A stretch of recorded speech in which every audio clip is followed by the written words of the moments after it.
తలలు ఉంచుకొని ప్రార్థిస్తున్నారు. ఆ దృశ్యం నేను పైనుంచి చూశాను. దేవా, ఒక వ్యక్తి ఉత్తర భారతదేశం నుంచి నా ప్రజలను ప్రేమించి తెలుగు వారి మధ్యకు వచ్చి మరి పరిచర్య చేస్తే నేనెందుకు వెళ్ళకూడదు అన్నటువంటి ఆ ఛాలెంజ్ నేను తీసుకున్నాను. నేను వెళ్ళాను, మధ్యప్రదేశ్ అనే ప్రాంతంలోకి వెళ్ళాను. పరిశుద్ధాత్ముడు నన్ను నడిపిస్తున్నాడు. ఒకానొక రోజు రాత్రి రెండు చొక్కాలు 2 ప్యాంట్లు పెట్టుకుని బయలుదేరాను. నాకు భాష రాదు, ఒక్కరు తెలియదు, ఆ ప్రాంతం తెలియదు, ఎక్కడుండాలో తెలియదు, ఏం చేయాలో తెలియదు.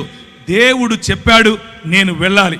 పరిశుద్ధాత్ముని యొక్క ప్రిపరేషన్, పరిశుద్ధాత్ముడు నీలో నింపినప్పుడు, నిన్ను నింపినప్పుడు కేవలము నూనె బుడ్డీలు అమ్ముకునే పాస్టర్గా మారవు నువ్వు. గుర్తుంచుకోండి ఈ విషయం. పరిశుద్ధాత్ముడు నిన్ను తాకినప్పుడు నువ్వు ఛాలెంజెస్ తీసుకుంటావు. ఇంతవరకు సహోదరుడు ఆజాద్ చెప్పినట్లుగా తన దేవుని ఎరిగిన వారు బలము కలిగి గొప్ప కార్యాలు చేస్తారు, గొప్ప కార్యాలు చేస్తారు. నీ సంఘం పక్కన ఇంకొకడు సంఘం పెట్టే